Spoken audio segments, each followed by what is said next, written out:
السلام علیکم ورحمۃ اللہ وبرکاتہ۔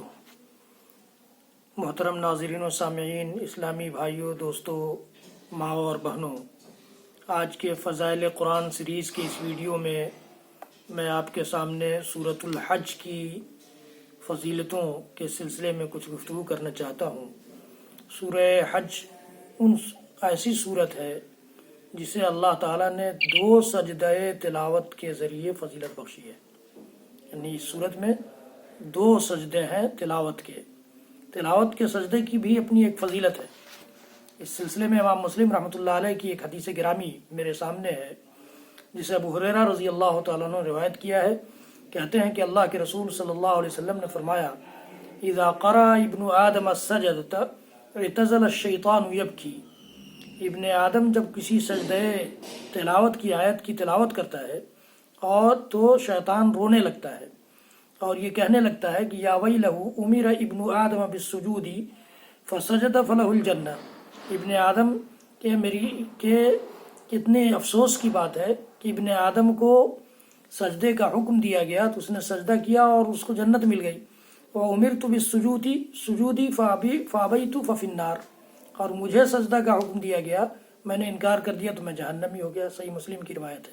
تو سجدہ تلاوت کی بڑی فضیلت ہے، اور اس صورت کو اللہ تعالیٰ نے 2 سجدہ تلاوت کے ذریعے فضیلت بخشی ہے۔ حضرت عقبہ بن عامر رضی اللہ تعالیٰ عنہ کی ایک روایت میرے سامنے ہے، جسے امام احمد بن حنبل رحمۃ اللہ علیہ نے اپنے مسند میں جگہ دی ہے۔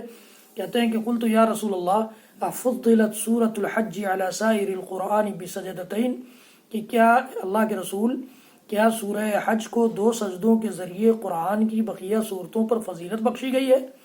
تو اللہ کے نبی صلی اللہ علیہ وسلم نے فرمایا کہ نعم، ہاں، فمن لم یسجد بہما فلا یقرأہما، جو ان دونوں سجدوں کو نہ کرے تو وہ اس سورت کو پڑھے بھی نہ۔ یہ اللہ کے نبی صلی اللہ علیہ وسلم کی حدیث گرامی ہے۔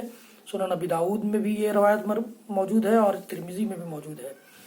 اسی طرح سے ایک اور روایت ہے، خالد بن معدان رحمہ اللہ کہتے ہیں کہ اللہ کے رسول صلی اللہ علیہ وسلم نے فرمایا، حالانکہ یہ مراسیل میں سے ہے، امام ابو داؤد کے مراسیل میں یہ روایت کی گئی ہے، فضلت سورۃ الحج علی سائر القرآن بسجدتین۔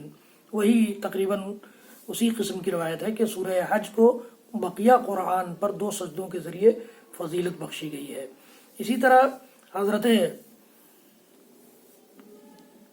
عمر رضی اللہ تعالیٰ عنہ نے کہا کہ حضرت ابن ابی الجہم نے کہا کہ عمر رضی اللہ تعالیٰ عنہ نے 2 سجدے کیے، سجدتین فی الحج، وہ بالجابیہ، جابیہ کے مقام پر، اور فرمایا کہ ان ہذہ فضلت بسجدتین، کہ یہ صورت 2 سجدوں کے ذریعے فضیلت دی گئی ہے۔ امام ابو داؤد، امام ابن ماجہ نے روایت کیا ہے، حارث بن سعید عتقی عبداللہ بن منین کے حوالے سے عمرو بن العاص رضی اللہ تعالیٰ عنہ کی روایت کہ اللہ کے رسول صلی اللہ علیہ وسلم نے فرمایا کہ اقرأہ 15 سجدۃ فی القرآن منہا 3 فی المفصل وفی سورۃ الحج سجدتان۔ یہ کہ اللہ کے نبی صلی اللہ علیہ وسلم نے فرمایا کہ 15 سجدے ہیں قرآن میں، جن میں سے 3 تو سورہ مفصل میں ہیں اور سورہ حج میں 2 سجدے ہیں، اور باقی جو اور صورتوں میں موجود ہیں سجدے وہ ہیں۔ تو یہ اللہ کے نبی صلی اللہ علیہ وسلم کی حدیثوں کی روشنی میں گویا سورہ حج کو 2 سجدوں کے ذریعے فضیلت بخشی گئی ہے۔ ہم دونوں سجدوں کی آیتوں کے پاس سے پڑھتے ہوئے جب گزرے تو دونوں سجدوں کو کریں بلا کسی اختلاف۔ حالانکہ اس میں اختلاف ہے ائمہ کرام کا، کچھ ائمہ نے کہا کہ نہیں، دوسرا سجدہ نہیں کیا جائے گا، لیکن صحیح بات یہ ہے کہ اللہ کے نبی صلی اللہ علیہ وسلم کی سنت ہے دونوں سجدے کیے جائیں، اور جس سجدے سے شیطان اتنا ناخوش ہوتا ہو اس سجدے کو تو خاص طور سے کیا جانا چاہیے۔ رب العالمین ہم سب کو کہنے سننے سے زیادہ عمل کی توفیق دے۔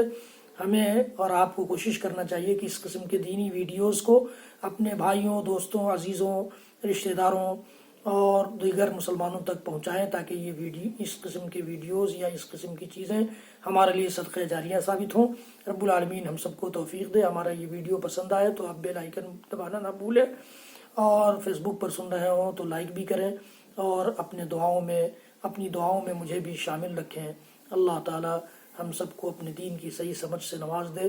وصلی اللہ تعالی علی نبینا محمد وعلی آلہ وصحبہ وسلم تسلیما کثیرا کثیرا. سبحان ربک رب العزة عما یصفون وسلام علی المرسلین والحمد للہ رب العالمین. والسلام علیکم ورحمۃ اللہ وبرکاتہ.